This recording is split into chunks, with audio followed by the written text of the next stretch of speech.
ನಮಸ್ಕಾರ ಎಲ್ಲರಿಗೂ, welcome to my channel. ನಾನಿವತ್ತೊಂದು ನಿಮಗೆ ನೋಡಿ ಈ ಥರ ರಿಂಗ್ಸ್ ಸಿಗ್ತದೆ. ದೊಡ್ಡ ರಿಂಗಲ್ಲಿ ನಾವು ಯಾವಾಗಲೂ ವರ್ಕ್ ಮಾಡ್ತೀವಿ. ಈ ಸಲ ನಾನು ಸಣ್ಣ ರಿಂಗಲ್ಲಿ ನಿಮಗೆ ಒಂದು ವರ್ಕ್ ಮಾಡಿ ತೋರಿಸ್ತೀನಿ. ಈ ಥರ ಗ್ರಾಮ್ಸಲ್ಲಿ ಸಿಗ್ತದೆ ಈ ರಿಂಗ್ಸ್. ನೋಡಿದ್ರಲ್ಲಿ ನಾನು 3 ರಿಂಗ್ ಮಾಡಿ ಒಂದು ಕ್ರೋಶ ವರ್ಕ್ ರೆಡಿ ಮಾಡಿ ಸಾರಿಗೆ ಸ್ಟಿಚ್ ಮಾಡಿ ಒಂದು ವರ್ಕ್ ಮಾಡಿ ನಾನು ನಿಮಗೆ ತೋರಿಸ್ತಾ ಇದ್ದೇನೆ. ಈಗ ಇದಕ್ಕೆ 6 ಎಳೆ ಆ್ಯಸ್ ಯೂಶ್ವಲ್ ದಾರ ತಗೊಂಡಿದ್ದೇನೆ, ಸಿಲ್ಕ್ ಥ್ರೆಡ್. ಇದ್ರದ್ದು ನಾನು ಇದು ಸೀರೆನೂ ನಾನು ನಿಮಗೆ ತೋರಿಸ್ತೇನೆ. ಸ್ವಲ್ಪ ಸೀರೆ ಸ್ವಲ್ಪ ಬ್ಲೌಸ್ ಎಲ್ಲ ಡಿಫ್ರೆಂಟ್ ಉಂಟು, ಅದಕ್ಕಾಗಿ ನಾನು ಈ ಡಿಸೈನನ್ನು ಸಿಲೆಕ್ಟ್ ಮಾಡಿದ್ದೇನೆ. ಅದು ಮತ್ತು ನಾನು ಮಾಡ್ತಾ ನಿಮಗೆ ಹೇಳ್ತೇನೆ. ಈಗ ಇದನ್ನು ಈ ರಿಂಗಿನ ಒಳಗಡೆ 6 ಎಳೆ ದಾರವನ್ನು ನಾವು ಪಾಸ್ ಮಾಡಬೇಕು. ಪಾಸ್ ಮಾಡಿ ಸ್ವಲ್ಪ ಉದ್ದಕ್ಕೆ ನೀವು ಇಲ್ಲಿ ನಾಟ್ ಮಾಡಿ, ಅದಕ್ಕೆ ಲಾಸ್ಟ್ ಗಂಟೆ ಹಾಕಲಿಕ್ಕೆ ನಮಗೆ ಬೇಕಾಗ್ತದೆ. ಸೊ ಇಲ್ಲಿ ಒಂದು ನಾಟ್ ಹಾಕುವ.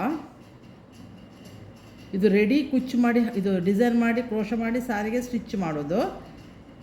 ಅದಕ್ಕೆ ನಿಮ್ಗೆ ಏನು ಪ್ರಾಬ್ಲಮ್ ಆಗೋದಿಲ್ಲ. ಇದು ಸ್ವಲ್ಪ ಡಿಫ್ರೆಂಟ್ ಉಂಟು, ಅದಕ್ಕಾಗಿ ನಾನು ಈ ವಿಡಿಯೋ ಶೇರ್ ಮಾಡಿದ್ದು. ನೋಡಿ ಈ ಥರ ನಾನು ಇದಕ್ಕೆ ಟೈಟಲ್ ಹದಾಕಿ ಲಾಕ್ ಮಾಡಿದೆ. ಇನ್ನೊಂದು ನಾಟ್ ಹಾಕ್ತೇನೆ. ಯಾಕೆ ನಾನು ಹದಾಕಿ ಮಾಡೋದು ಅದನ್ನು ನಾನು ನಿಮಗೆ ಹೇಳ್ತೇನೆ. ನೋಡಿ ಈ ಥರ ಈಗ ಹದಾಕಿ ನಾನು ನಾಟ್ ಮಾಡಿದೆ. ಈಗ ನಾನು 10 ನಂಬರ್ ಆ್ಯಸ್ ಯೂಶ್ವಲ್ ಕ್ರೋಶ ಕಡ್ಡಿ ತಗೊಂಡಿದ್ದೇನೆ. ಕೈಗೆ ನೂಲನ್ನು ಸುತ್ತೇನೆ. ಈ ನಾಟ್ ಉಂಟಲ್ಲ, ಸೆಕೆಂಡ್ ನಾಟ್ ಹಾಕಿದಲ್ಲ, ಅದರ ಒಳಗಡೆ ಈ ಕಡ್ಡಿಯನ್ನು ನಾನೀಗ ನೋಡಿ, ಅದಕ್ಕೆ ನಾನು ಹೇಳಿದ್ದು ನಿಮಗೆ ನಾಟನ್ನು ಹೆಚ್ಚು ಟೈಟ್ ಹಾಕಬೇಡಿ ಅಂತ. ಪಾಸ್ ಮಾಡಬೇಕು ನಮಗೆ ಈ ನಾಟಿನ ಒಳಗಡೆಯಿಂದ ಕ್ರೋಶದ ನೀಡಲನ್ನು ಪಾಸ್ ಮಾಡಬೇಕು. ಸ್ವಲ್ಪ ನೋಡಿ ಪಾಸ್ ಮಾಡಿ. ಈಗ ನಾನು ಅದರೊಳಗಡೆಯಿಂದ ನೂಲನ್ನು ಮೇಲೆ ತಂದು 1 ಚೈನ್ 2 ಚೈನ್ ಹಾಕಿದ್ದೇನೆ. ಇದು ಹಾಗೆ ಇರ್ತದೆ. ಈ ದಾರ ನೀವು ಕೈ ಅಡಿಯಲ್ಲಿ ಇಟ್ಕೊಳ್ಳಿ. ಇದನ್ನು ನೋಡಿ ಒಂದು ಸಲ ದಾರ ತಗೊಂಡು ಈ ರಿಂಗಿನ ಒಳಗಡೆಯಿಂದ ಪಾಸ್ ಮಾಡಿ 9 ನಾವು ಇದರಲ್ಲಿ ಕಂಬ ಅಂದರೆ ಕಂಬನೂ ಹೇಳ್ಬೋದು, ಡಬಲ್ ಕ್ರೋಶ ಕೂಡ ಹೇಳ್ಬೋದು. ಇದು ಒಂದಾಯಿತು. ಸ್ವಲ್ಪ ಸ್ಟಾರ್ಟಿಂಗ್ ಸ್ವಲ್ಪ ಟ್ರಿಕ್ಕಿ ಆಗ್ತದೆ. ಇದು 2ನೇದು ಕಂಬ, ಇದು 3ನೇದು ಕಂಬ, ಇದು 4ನೇದು ಕಂಬ. ಈ ಥರ 9 ಕಂಬ ನಾವು ಮಾಡಬೇಕು. ಡಬಲ್ ಕ್ರೋಶ 9 ರಿಂಗಿನೊಳಗಡೆ ಸೂಜಿಯನ್ನು ಪಾಸ್ ಮಾಡಿ 9 ಮಾಡಬೇಕು. ಈಗ ಪುನಃ 4 ಆಯ್ತಲ್ಲ, ಇದು ನೂಲು ಮಾತ್ರ ಟೈಟ್ ಸುತ್ತಕೊಳ್ಳಿ. 4 ಇದು 5ನೇದು ಕಂಬ ಡಬಲ್ ಕ್ರೋಶ. ಈಗ ಇದು 6ನೇದು ಡಬಲ್ ಕ್ರೋಶ, ಇದು 7ನೇದು ಡಬಲ್ ಕ್ರೋಶ. ಕಂಬ ಹೇಳ್ಬೋದು, ಡಬಲ್ ಕ್ರೋಶನೂ ಹೇಳ್ಬೋದು. 8 9. ಈಗ 9 ಡಬಲ್ ಕ್ರೋಶ ಆದ ನಂತರ ನೋಡಿ 9 ಡಬಲ್ ಕ್ರೋಶ ಹಾಕಿದೆ. ಈ ರಿಂಗಿಗೆ 9 ಡಬಲ್ ಕ್ರೋಶ ಅಂದರೆ ಅರ್ಧಕ್ಕಿಂತ ಜಾಸ್ತಿ ರಿಂಗನ್ನು ನಾವು ಕವರ್ ಮಾಡಬೇಕು ಅಷ್ಟೇ. ನಾನು ಇದಕ್ಕೆ 9 ಆಲ್ರೆಡಿ ನಾನು ನೋಡಿ ಈ ಥರ ಡಿಸೈನ್ ರೆಡಿ ಮಾಡಿ ಇಟ್ಟಿದ್ದೇನೆ. ಈ ಡಿಸೈನ್ ಮಾಡೋದನ್ನು ನಾನೀಗ ನಿಮಗೆ ಕಲಿಸಿಕೊಡೋದು. ಅದಕ್ಕಾಗಿ ಈಗ ನಾನು ತೋರಿಸೋದು ನಿಮಗೆ. ಇದರಲ್ಲಿ ನಾನು 9 ಕಂಬ ಹಾಕಿದೆ, ಅಂದರೆ ಅರ್ಧಕ್ಕಿಂತ ಜಾಸ್ತಿ ರಿಂಗ್ ಕವರ್ ಆಗಬೇಕು. ಈಗ ಇನ್ನೊಂದು ಇದನ್ನು ತಗೊಳ್ತೇನೆ, ರಿಂಗನ್ನೇ ಈಗ ಬಲ ಕೈಯಲ್ಲಿ ಹಿಡ್ಕೊಳ್ತೇನೆ, ನೂಲು ಕೈಗೆ ಸುತ್ತೇನೆ. ನೋಡಿ ಇದರ ಹತ್ತಿರ ಇಟ್ಕೊಳ್ತೇನೆ. ಸೂಜಿನ ಅದರೊಳಗಡೆ ಪಾಸ್ ಮಾಡಿ ನೂಲನ್ನು ಅದರಿಂದ ಮೇಲೆ ತಂದು ಇದಕ್ಕೆ ಲಾಕ್ ಮಾಡ್ತೇನೆ. ಆಗ ಈ ರಿಂಗ್ ಇದಕ್ಕೆ ಅಟ್ಯಾಚ್ ಆಯಿತು. ಪುನಃ 2 ಚೈನ್ ಮಾಡ್ತೇನೆ. ಪುನಃ ಈ ರಿಂಗಿನಲ್ಲಿ ಪುನಃ 9 ಕಂಬವನ್ನು ನಾನು ಸ್ಟಾರ್ಟ್ ಮಾಡ್ತೇನೆ. 1 2 3 4, ಸ್ವಲ್ಪ ಕಷ್ಟ ಆಗ್ತದೆ. 4 5 ಇದೇ ಥರ 9 ಕಂಬ ಮಾಡಬೇಕು. ಅಲ್ಲಿ ಮಾಡಿದಷ್ಟೇ ಕಂಬ ಇದರಲ್ಲಿ ಮಾಡಬೇಕು. ಈಗ 9 ಕಂಬ ಆಯಿತು. ಈಗ ನೋಡಿ ಪುನಃ ನಾನು ಇದನ್ನು ಕೈಗೆ ನೂಲು ಸುತ್ತಕೊಳ್ತೇನೆ, ರಿಂಗ್ ತಗೊಳ್ತೇನೆ, 3rd ರಿಂಗ್ ತಗೊಳ್ತೇನೆ. ಹೀಗೆ ಇಟ್ಕೊಂಡು ಹತ್ತಿರದಲ್ಲಿ ಇಟ್ಕೊಂಡು ಈ ಕಡ್ಡಿಯನ್ನು ಈ ರಿಂಗಿನೊಳಗಡೆ ಪಾಸ್ ಮಾಡಿ ನೂಲನ್ನು ಇದಕ್ಕೆ ತಂದು ಇದಕ್ಕೊಂದು ನಾಟ್ ಮಾಡ್ತೇನೆ. ಆಗ ರಿಂಗ್ ಅಟ್ಯಾಚ್ ಆಗ್ತದೆ. ಪುನಃ 2 ಚೈನ್ ಹಾಕ್ತೇನೆ. ಪುನಃ ಕಂಬ ಆಗ್ಬೋದು, ಡಬಲ್ ಕ್ರೋಶ 9 ಡಬಲ್ ಕ್ರೋಶ ಹಾಕ್ತೇನೆ. ಕೈ ಸ್ವಲ್ಪ ಜಾಸ್ತಿ ಆಗೋದು ಟ್ವಿಸ್ಟ್ ಆಗ್ತದೆ ಅಷ್ಟೇ, ಮತ್ತೆ ಏನು ಬಿಚ್ಚಿ ಹೋಗೋದಿಲ್ಲ, ಗಾಬರಿ ಆಗಬೇಡಿ. 1 ಕಂಬ ಆಯಿತು, 2 ಕಂಬ. ಇದರಲ್ಲಿಯೂ ಅದೇ ಥರ 9 ಕಂಬ ಮಾಡ್ತೇನೆ ನಾನು. 2 3 4 ಕೌಂಟಿಂಗ್ ಕರೆಕ್ಟ್ ನೆನಪಿಟ್ಕೊಳ್ಳಿ. 5 6 ನೋಡಿ, ಕೈ ಫಾಸ್ಟ್ ಮಾಡಿದ ಕೂಡಲೇ ಕೈ ಸ್ಲಿಪ್ ಆಗ್ತದೆ. 6 ಈಗ ಇಟ್ಕೊಳ್ಳಿಕ್ಕಿಂತ ಚಾನ್ಸ್ ಆಯ್ತು ನಮ್ಗೆ. ನೋಡಿ ಇದು ಸಿಗ್ತದಲ್ಲ, 7, ಒಂದು ರಿಂಗ್ ಆಗೋಲ್ವರೆಗೆ ಮತ್ತು ನಮಗೆ ಕೈಯಲ್ಲಿ ಗ್ರಿಪ್ಗೆ ಇನ್ನೊಂದು ಸಿಗ್ತಿರ್ತದೆ 8, ಎರಡನೇ ರಿಂಗನ್ನು ಹಿಡ್ಕೊಂಡು ಮೂರನೇ ರಿಂಗನ್ನು ವರ್ಕ್ ಮಾಡ್ಬೋದು 9. ಈ ಥರ 9 ಆಯ್ತು ನೋಡಿ. ಈಗ ನಾನು ಪುನಃ ಒಂದು ಡಬಲ್ ಕ್ರೋಶ ಹಾಕ್ತೇನೆ, ಕಂಬ ಮಾಡ್ತೇನೆ, ನೆನ್ಪಿಟ್ಕೊಳ್ಳಿ. ಹಾಕಿದೆ ಅಲ್ಲ, ಅದರಲ್ಲಿ ಪುನಃ ಹಾಕಿ 9 ಆದಂಥ ಒಂದು ಕಂಬ ಹಾಕಿ 3 ಚೈನ್ ಹಾಕಿ ಆ ಕಂಬದ ಒಳಗಡೆಯಿಂದ ಇದನ್ನು ಪಾಸ್ ಮಾಡಿ ಪಿಕಾಟ್ ರೆಡಿ ಮಾಡ್ತೇನೆ. ಇದು 7 ಮಾಡಬೇಕು ಈ ಥರ. ಪುನಃ ಒಂದು ಕಂಬ ಹಾಕ್ತೇನೆ, ಪುನಃ 3 ಚೈನ್ ಹಾಕ್ತೇನೆ, 1 2 3 ಚೈನ್ ಹಾಕ್ತೇನೆ. ಪುನಃ ಕಂಬದ ಒಳಗಡೆ ಹೋಗಿ ನಾನು ಪಿಕಾಟ್ ಮಾಡ್ತೇನೆ, ಪುನಃ ನಾನು ಕಂಬ ಮಾಡ್ತೇನೆ, ಪುನಃ 3 ಚೈನ್ ಹಾಕ್ತೇನೆ, ಪುನಃ ಆ ಕಂಬದ ಒಳಗಡೆ ಹೋಗಿ ಪಿಕಾಟ್ ಮಾಡ್ತೇನೆ. ಇಲ್ಲಿಗೆ ಎಷ್ಟಾಯಿತು? 3 ಪಿಕಾಟ್ ಆಯಿತು. ಆ ಥರ 7 ಆಗಬೇಕು ನಮಗೆ. ಈಗ 3 ಆಯ್ತಲ್ಲ, ಈಗ 4ನೇದಿದು ಕಂಬ ಮಾಡಿದೆ, 3 ಚೈನ್ ಮಾಡಿದೆ, ಪಿಕಾಟ್ ಮಾಡಿದೆ. ಇದು 1 2 3 4 ಆಯಿತು. ಕೌಂಟ್ ಮಾಡಿಕೊಳ್ಳಿ. ಇದು 5ನೇ ಕಂಬ ಮಾಡಿದೆ, ಪುನಃ 3 ಚೈನ್ ಮಾಡಿದೆ, ಅದರ ಒಳಗಡೆ ಪಾಸ್ ಮಾಡಿಕೊಂಡು ಪಿಕಾಟ್ ಆಗ್ತದೆ ಇದು. ಈಗ 6ನೇ ಕಂಬ, ನೂಲನ್ನು ಮಾತ್ರ ಕೈಗೆ ಟೈಟಾಗಿ ಸುತ್ತಾ ಇರಬೇಕು. ಪುನಃ 1 2 3 ಪುನಃ ಇದರೊಳಗಡೆ ಪಾಸ್ ಮಾಡಿ ಇದಕ್ಕೆ ಲಾಕ್ ಮಾಡ್ತೇನೆ. ಈಗ ಲಾಸ್ಟ್ ಕಂಬ ಇದು 7ನೇ ಕಂಬ ಮಾಡ್ತೇನೆ. 7ನೇ ಕಂಬ ನೋಡಿ, ನೂಲು ಸ್ವಲ್ಪ ಲೂಸ್ ಆದ ಕೂಡಲೇ ಒಂದೊಂದು ಎಳೆ ಇದಾಗ್ತದೆ. ಪುನಃ ಕಂಬ ಮಾಡಿ ಆದ ನಂತರ 3 ಚೈನ್ ಮಾಡ್ತೇನೆ, ಪುನಃ ಕಂಬದ ಒಳಗಡೆ ಹೋಗಿ ಇದನ್ನು ಲಾಕ್ ಮಾಡಿದದು ಪಿಕಾಟ್ ಹಾಕಿ. ಇದು 7 ಪಿಕಾಟ್ ಆಯಿತು. ಹಾಗಾಗಿ ನಮ್ಮದು ಒಂದು ರಿಂಗ್ ಕಂಪ್ಲೀಟ್ ಆಯಿತು. ಈಗ ನೆಕ್ಸ್ಟ್ ರಿಂಗಿಗೆ ಬರುವಾಗ ನಾವು ಸ್ಟಾರ್ಟಿಂಗ್ ಹೇಗೆ ಮಾಡಿದೆ? ರಿಂಗಿನೊಳಗಡೆ ಸೂಜಿ ಹಾಕೋದು, ಲಾಕ್ ಮಾಡೋದು. ಫಸ್ಟ್ಗೆ ಲಾಕ್ ಮಾಡೋದು, ಲಾಕ್ ಆದ್ಮೇಲೆ ಒಂದು ಕಂಬ ಮಾಡೋದು. ಪುನಃ ಇಲ್ಲಿ 7 ಕಂಬ ಮಾಡಬೇಕು, 7 ಕಂಬ ಮಾಡಬೇಕು. ಪುನಃ 1 2 3 ಚೈನ್ ಮಾಡಬೇಕು. ಆ ಕಂಬದ ಒಳಗಡೆ ಇದನ್ನು ಸೂಜಿಯನ್ನು ಪಾಸ್ ಮಾಡಿ ಆಗೊಂದು ಮತ್ತು ಲಾಕ್ ಮಾಡಿದರೆ ಆ 3 ಚೈನ್ ಹೋಗಿ ಪಿಕಾಟ್ ಆಗ್ತದೆ. ಪುನಃ ಒಂದು ಕಂಬ ಮಾಡ್ತೇನೆ, ಇದು 2ನೇ ಕಂಬ. ಪುನಃ ನಾನು ಇದನ್ನು 3 ಚೈನ್ ಮಾಡ್ತೇನೆ, 3 ಚೈನ್ ಮಾಡಿ ಹಿಂದೆ ತಂದು ಪಿಕಾಟ್ ಮಾಡ್ತೇನೆ. ಪುನಃ ಒಂದು ಕಂಬ ಮಾಡ್ತೇನೆ, ಇದು 3ನೇ ಕಂಬ. ಪುನಃ 3 ಚೈನ್ ಮಾಡ್ತೇನೆ, 3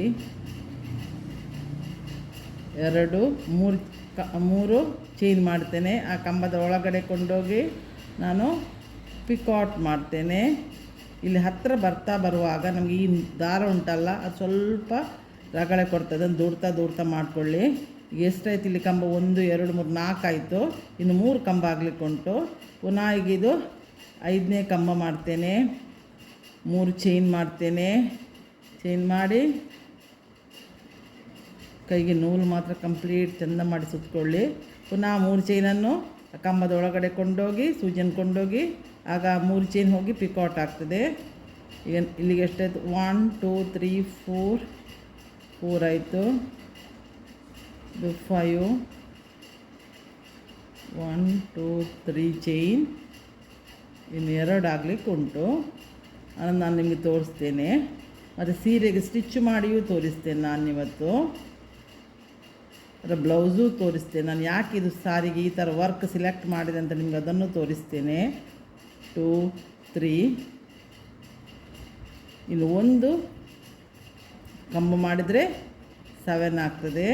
ಪುನಃ ಒಂದು ಕಂಬ ಮಾಡುವ, ಆಗ ಫಿಲ್ಲು ಕೂಡ ಆಗ್ತದೆ ನಮ್ಮದು ರಿಂಗ್. 1 2 3 ಮಾಡ್ತೇನೆ, ಇದಕ್ಕೆ ಲಾಕ್ ಮಾಡ್ತೇನೆ. ಇಲ್ಲ, ಇನ್ನೊಂದು ರಿಂಗ್ ಉಂಟು, 2ನೇ ರಿಂಗ್ ಇದು, ಇದೇ ಥರ ನಾನು 3ನೇ ರಿಂಗನ್ನು ಈಗ 3ನೇ ರಿಂಗ್ ಎಂತ ಮಾಡಬೇಕು? 7 ಆಯ್ತಲ್ಲ. ಈಗ 3ನೇ ರಿಂಗಿಗೆ ನೋಡಿ ಹೋಗಿ ರಿಂಗಿನ ಒಳಗಡೆ ಸೂಜಿ ಹಾಕೋದು, ದಾರ ಮೇಲೆ ತಂದು ಲಾಕ್ ಮಾಡೋದು. ಇದನ್ನು ಪುನಃ ಲಾಕ್ ಮಾಡಿದೆ. ಈಗ ಇದರಲ್ಲಿ 7 ಕಂಬ ಮಾಡಿ ಪಿಕಾಟ್ ಮಾಡ್ತೇನೆ. ಈಗ ನೋಡಿ ನಾನು 7 ಕಂಬ ಮಾಡಿ ಪಿಕಾಟ್ ಇದರಲ್ಲಿಯೂ ಮಾಡಿದೆ. 3 ಇದರಲ್ಲಿ ಈ ಥರ ಬಂತು. ಈಗ ಒಂದು ಎಕ್ಸ್ಟ್ರಾ ಚೈನ್ ಹಾಕ್ತೇನೆ. ಹಾಕಿ ಈಗ ನಾನು ಇದನ್ನು ಥ್ರೆಡ್ಡನ್ನು ಸ್ವಲ್ಪ ಉದ್ದಕ್ಕೆ ಇಟ್ಟುಬಿಟ್ಟು ನಾನು ಕಟ್ ಮಾಡ್ತೀನಿ. ಇದನ್ನು ಸೂಜಿಯನ್ನು ಎಳಿತೇನೆ. ಈಗ ಇದು ಲಾಕ್ ಆಯಿತು. ಈಗ ನಾನು ಆಗ ಬಿಟ್ಟ ಉದ್ದುಂಟಲ್ಲ ಸ್ಟಾರ್ಟಿಂಗ್ ನಾನು ಉದ್ದಕ್ಕೆ ಬಿಟ್ಟಿದ್ದೆ ಯಾಕೆ ಅಂತ ಹೇಳಿದೆಲ್ಲ. ಈಗ ಇದೆರಡನ್ನೂ ಸೇರಿಸಿ 2 ನಾಟ್ ಹಾಕ್ತೇನೆ. ಮತ್ತು ಉಳಿದ ಥ್ರೆಡ್ಡನ್ನು ನಾವು ಕಟ್ ಮಾಡುವಾಗ ಮತ್ತು ಉಳಿದ ಸ್ವಲ್ಪ ಇಟ್ಟು ಗಮ್ ಪೇಸ್ಟ್ ಮಾಡಲಿಕ್ಕುಂಟು. ಇದು 2 ಗಂಟೆ ಹಾಕಿದರೆ ಇದರ ಕೆಲಸವು ಮುಗಿಯಿತು. ಸ್ವಲ್ಪ ಸಿಲ್ಕ್ ಥ್ರೆಡ್ಗಳು ಕೈಯಲ್ಲಿ ಜಾರ್ತದೆ.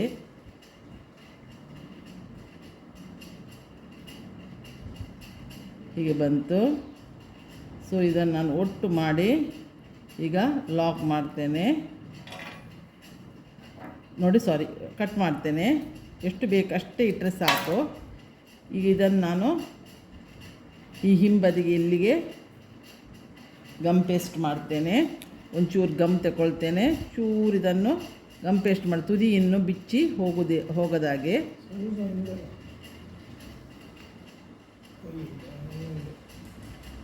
ಈಗ ನೋಡಿ ಇಲ್ಲಿ ಗಮ್ ಹಾಕಿದೆ. ಇದು ಇಲ್ಲಿಗೆ ಸೆಕ್ಯೂರ್ ಆಯಿತು. ಇನ್ನು ಏನದು ಬಿಚ್ಚಿ ಹೋಗೋ ಚಾನ್ಸಸ್ ಇರೋದಿಲ್ಲ. ಲಾಕ್ ಮಾಡಿದ್ದೇನೆ, ಆದರೂ ಸಿಲ್ಕ್ ಥ್ರೆಡ್ ಕೆಲವೊಮ್ಮೆ ಜಾರಿ ಹೋಗ್ತದೆ. ಸೊ ಇದು ಈ ಥರ ವರ್ಕ್ ಆಗ್ತದೆ. ಈಗ ಇದನ್ನು ನಾನು ಸಾರಿಗೆ ಹೇಗೆ ಸ್ಟಿಚ್ ಮಾಡೋದು ಈ ಥರ ಮಾಡಿ ಒಂದು ಫ್ಲವರ್ ರೆಡಿ ಆಗ್ತದೆ. ಈಗ ನಾನು ಹೇಗೆ ಮಾಡೋದಂತ ನಾನು ನಿಮಗೀಗ ತೋರಿಸ್ತೇನೆ.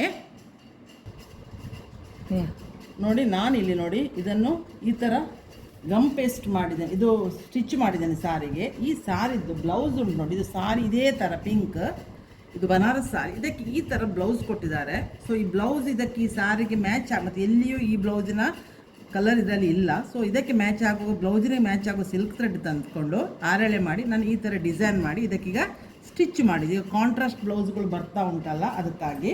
ಸೊ ನೋಡಿ ಈಗ ನಾನಿಲ್ಲಿ ಇದರಲ್ಲಿ ನೋಡಿ ಕುಚ್ಚು ಕೂಡ ಇದು ಈ ಸೀರೆಯಲ್ಲೇ ಬಂದ ಕುಚ್ಚು. ಇದನ್ನು ನಾನು ಯಾವಾಗಲೂ ತೆಗೆದು ಕಟ್ ಮಾಡಿ ನನ್ನ ಕುಚ್ಚು ಹಾಕ್ತಿದ್ದೆ. ಈ ಸಲ ಇದು ಸ್ಟಿಚ್ ಮಾಡಿದ್ದಾರೆ. ಸೊ ಇದನ್ನು ನಾನೇನು ತೆಗಿಲಿಕ್ಕೆ ಹೋಗೋದಿಲ್ಲ. ಇದೇ ಕುಚ್ಚನ್ನು ಲಾಸ್ಟಿಗೆ ನಾನು ಟ್ರಿಮ್ ಮಾಡ್ತೇನೆ. ಮೊದಲು ಇದನ್ನು ನಾನು ಮೆಜರ್ಮೆಂಟ್ ಮಾಡ್ತೇನೆ. ಮೆಜರ್ಮೆಂಟ್ ಮಾಡಿ ಮಾರ್ಕ್ ಮಾಡಿದ್ದೇನೆ. ಈಗ ನಿಮಗೆ ಬೇಕಿರೋದು ನೀವು ಯಾವ ಥರ ಹೊಸ ಇದಕ್ಕೂ ಮಾಡ್ಬೋದು. ನೀವು ಹೊಸ ಸೀರೆಗೂ ಕುಚ್ಚು ಹಾಕದ ಸೀರೆಗಳಿಗೂ ಮಾಡ್ಬೋದು. ಬಟ್ ನಾನು ಈ ಕುಚ್ಚನ್ನು ಹಾಳು ಮಾಡಬಾರ್ದು ಮತ್ತು ನನ್ನ ಟೈಮ್ ಕೂಡ ಸೇವ್ ಮಾಡಬೇಕಂತ ನಾನಿವತ್ತು ಇದು ಮಾಡ್ತಾಯಿದ್ದೀನಿ. ನನ್ನ ಸೀರೆಯಲ್ಲೇ ನಾನು ಇದು ಫಸ್ಟ್ ಟೈಮ್ ಟ್ರೈ ಮಾಡ್ತಿದ್ದೆ. ನೋಡಿ ಈ ಥರ ಉಂಟಲ್ಲ, ಇದನ್ನು ಮೂರನ್ನು ಸ್ವಲ್ಪ ಬೆಂಡ್ ಮಾಡೋದು, ಒಟ್ಟಿಗೆ ತರುವುದು, ಮತ್ತು ಯಾವ ಸೀರೆ ತಗೊಳ್ತೀವಿ ಅದೇ ಕಲರ್ದು ಕಾಟನ್ ಥ್ರೆಡ್ ತಗೊಳ್ಳಿ.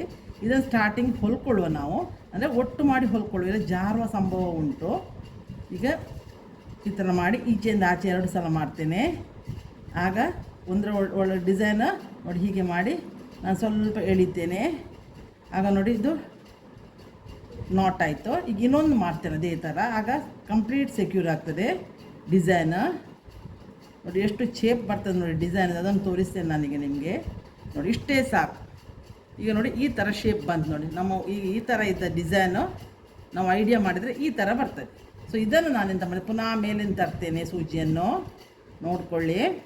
ಈಗ ನಾನು ಇಲ್ಲಿ ಮಾರ್ಕ್ ಮಾಡಿದ್ದೇನೆ, ಅದಕ್ಕೆ ನಾನು ಇದನ್ನು ಹೀಗೆ ಇಡ್ತೇನೆ. ಸೂಜಿಯನ್ನು ಇಡ್ತೇನೆ ಮತ್ತು ನೋಡಿ ಈಗ ಮೇಲೆಯಿಂದ ಕೆಳಗಡೆ ನಾನು ಹೊಲಿತೇನೆ. ಸೀರೆಗೆ ಹೊಲಿತಾ ಇದ್ದೇನೆ. ನೋಡಿ ಸಾರಿದ್ದೇ ಥ್ರೆಡ್ ತಗೊಂಡಿದ್ದೇನೆ ಮ್ಯಾಚಿಂಗ್ ಆಗುವಂಥದ್ದು ಕಾಟನ್ ಥ್ರೆಡ್. ಈಗ ಸ್ವಲ್ಪ ಒಂದು ಸ್ಟಿಚ್ ಹಾಕೊಳ್ಳೋರಿಗೆ ನಿಮಗೆ ಸ್ವಲ್ಪ ಇದಾಗ್ಬೋದು. ನಾವು ಸುರುವಿಗೆ ಸಾರಿಯನ್ನು ಡಿಸೈನನ್ನು ಹೊಲಿಲಿಕ್ಕೆ ಹೋಗಿ ಅಷ್ಟದೇನು ಕಷ್ಟ ಆಗೋದಿಲ್ಲ. ಒಂದು 2 ನಾಟ್ ಹಾಕಿ, ಹೆಚ್ಚು ಹಾಕಬೇಕಾಗಿ ಏನಿಲ್ಲ. ನೋಡಿ 1 ನಾಟ್ ಆಯಿತು.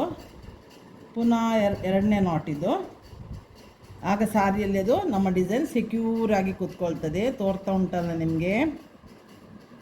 ಇದೆಲ್ಲ ವೆರೈಟಿ ನೋಡಿ. ನಾನು ಎಷ್ಟು ಡಿಫ್ರೆನ್ಸಲ್ಲಿ ತೋರಿಸ್ತಾ ಇದ್ದೀನಿ. ಎಷ್ಟು ಕುಚ್ಚಲ್ಲಿ ನೋಡಿ ಯಾವ ಥರವೂ ನೀವು ಕಲಿಬೋದು, ಯಾವ ಥರವೂ ನಿಮ್ಮ ಐಡಿಯಾ ಯೂಸ್ ಮಾಡ್ಬೋದು. ಇದನ್ನು ನೀವು ಬೇರೆ ರೀತಿಗೂ ಇದನ್ನು ಯೂಸ್ ಮಾಡ್ಬೋದು. ನಾನು ಇದನ್ನು ಈ ಥರ ಯೂಸ್ ಮಾಡಿದ್ದೇನೆ ಅಷ್ಟೇ. ನಿಮ್ಮದು ಏನಾದರೂ ಕ್ರಿಯೇಟಿವಿಟಿ ಬೇರೆ ಇದ್ದರೆ ನೀವು ಬೇರೆ ರೀತಿಯಲ್ಲಿ ಯೂಸ್ ಮಾಡಿದ್ದು ಆಯ್ತು. ನೋಡಿ ಇದು ಈ ಡಿಸೈನ್ ಇದಕ್ಕೆ ಸೆಕ್ಯೂರ್ ಆಯಿತು. ಸೊ ನಾನು ಇದನ್ನು ಇಲ್ಲಿ ಬ್ಯಾಕ್ ಸೈಡಿಂದ ಇದನ್ನು ಲಾಕ್ ಮಾಡ್ತೇನೆ. ಸಾರಿಗೆ 2 ಸಲ ಲಾಕ್ ಮಾಡಿದರೆ ಈ ಕೆಲಸ ಇದರದ್ದು ಮುಗಿಯಿತು. ನೀಡ್ಲನ್ನು ಕಟ್ ಮಾಡ್ತೇನೆ. ಈಗ ನಾನು ಇನ್ನೊಂದು ಐಡಿಯಾ ತೋರಿಸ್ತೇನೆ ನಿಮಗೆ ಏನು ಮಾಡಿದ್ದೇನಂತ. ಈಗ ನಮಗೆ ಇಲ್ಲಿ ನೂಲು ತೋರ್ತಾ ಉಂಟಲ್ಲ, ಸ್ವಲ್ಪ ಆಡ್ ತೋರ್ತದೆ. ಅದಕ್ಕೆ ನಾನೇನು ಮಾಡ್ತೇನೆ, ಇದನ್ನು ಗಮ್ಮು ಫ್ಯಾಬ್ರಿಕ್ ಗ್ಲೂ ಒಂದು ಸ್ವಲ್ಪ ಅಗಾಲಕ್ಕೆ ತಗೊಂಡಿದ್ದೇನೆ. ಅದು ಅದಕ್ಕಿಂತ ನೀವು ಹೇಳ್ಬೋದು. ಒಣಗಿದ ನಂತರ ಏನು ಟ್ರಾನ್ಸ್ಪರೆಂಟ್ ತೋರ್ತದೆ. ನಾವು ಆಗ ಹಾಕಿದ ರಿಂಗ್ ಉಂಟಲ್ಲ ಅದನ್ನೇ ಇದಕ್ಕೆ ಹಾಕ್ತೇನೆ. ಸೆಂಟರಲ್ಲಿ ಹಾಕಿ ಗಮ್ ಪೇಸ್ಟ್ ಮಾಡಿ ನಿಲ್ತಲ್ಲ. ಈ ಥರ ಕುಂದನ್ ಸಿಗ್ತದೆ ಪ್ಯಾಕೆಟ್ಸಲ್ಲಿ. ನನ್ನ ಪ್ಯಾಕೆಟ್ಸಲ್ಲಿ ಕುಂದನ್ ಇದಂತಲ್ಲಿ ನಾವು ಎಲ್ಲ ಅವು ನಂತರ ರೆಡಿ ಇರ್ತದೆ, ನಮ್ಮ ಕ್ರಿಯೇಟಿವ್ ಯೂಸ್ ಮಾಡಲಿಕ್ಕೆ ಬೇಕಾಗ್ತದಂತ. ಸೊ ಇದನ್ನು ಇದರ ಸೆಂಟರಿಗೆ ಇಡ್ತೇನೆ. ಗಮ್ಮಲ್ಲಿ ಅದು ಒಣಗಿದ ನಂತರ ಎಂಥದ್ದು ಗೊತ್ತಾಗೋದು ನೋಡಿ. ಈ ಥರ ನಾನು ಎಲ್ಲ ಇದನ್ನು ರೆಡಿ ಮಾಡ್ತೇನೆ. ಕುಚ್ಚನ್ನು ಸ್ವಲ್ಪ ಟ್ರಿಮ್ ಮಾಡಿ ನಿಮಗೆ ಲಾಸ್ಟಿಗೆ ಹೇಗೆ ಬಂತೋ ಈ ಸಾರಿಗೆ, ಈ ಬ್ಲೌಸನ್ನು ಸಾರಿನ ಇಟ್ಟು ನಿಮಗೆ ನಾನು ತೋರಿಸ್ತೇನೆ. ಇದು ನನ್ನದೇ ಸಾರಿ, ಸೊ ನಾನು ನನ್ನ ಸಾರಿಯಲ್ಲಿ ಟ್ರೈ ಮಾಡಿದ್ದು. ಆಗ ನನಗೆ ಟ್ರೈ ಮಾಡಿದ್ದೀನಿ, ಬೇರೆಯವರಿಗೆ ನಮಗೆ ಮಾಡ್ಬೋದಲ್ಲ ಈ ಐಡಿಯಾವನ್ನು, ಅದಕ್ಕೆ ನನ್ನ ಸಾರಿಯಲ್ಲಿ ನಾನು ಟ್ರೈ ಮಾಡಿ ನಿಮಗೆ ತೋರಿಸ್ತಾ ಇದ್ದೇನೆ. ನಾನು ಕಂಪ್ಲೀಟಾಗಿ ಬಂದು ನಿಮಗೆ ತೋರಿಸ್ತೇನೆ. ನೋಡಿ, ನಾನು ಸಾರಿ ಕಂಪ್ಲೀಟ್ ಮಾಡಿ ಕುಚ್ಚನ್ನು ಸ್ವಲ್ಪ ಟ್ರಿಮ್ ಮಾಡಿ, ಉದ್ದ ಇತ್ತಲ್ಲ ಸೊ ಅದು ಫೋಲ್ಡಿಂಗ್ ಮಾಡಲಿಕ್ಕೆಲ್ಲ ಪ್ರಾಬ್ಲಮ್ ಆಗ್ತದೆ, ಕುಚ್ಚನ್ನು ಟ್ರಿಮ್ ಮಾಡಿ ಈ ಥರ ಮಾಡಿ ತಂದಿದ್ದೇನೆ. ನೋಡಿ ಎಷ್ಟು ಲ್ಯಾಕ್ ತೋರ್ತೊಂಡು ನೋಡಿ. ಈ ಥರ ಇದನ್ನು ನೀವು ಖಾಲಿ ಹತ್ರ ಹಾಕಿಯೂ ಮಾಡ್ಬೋದು, ಸಾರಿ ಕುಚ್ಚು ಇಲ್ಲದೆ.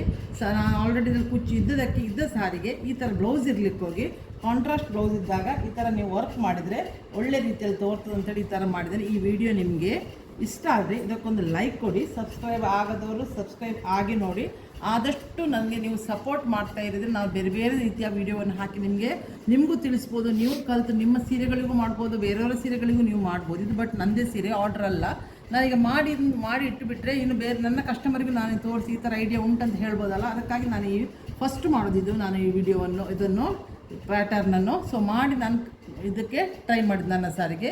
ಇಷ್ಟದಕ್ಕೆ ಲೈಕ್ ಕೊಡಿ, ಸಬ್ಸ್ಕ್ರೈಬ್ ಆಗಿ ನೋಡಿ. ನಾನು ದಿವಸ ಬರುವಾಗ ಒಳ್ಳೆ ವೀಡಿಯೋದಿಂದ ಬಂದು ನಿಮ್ಮನ್ನು ಮೀಟ್ ಆಗ್ತೇನೆ. ಅಲ್ಲಿವರೆಗೆ ಬಾಯ್, ಥ್ಯಾಂಕ್ ಯು.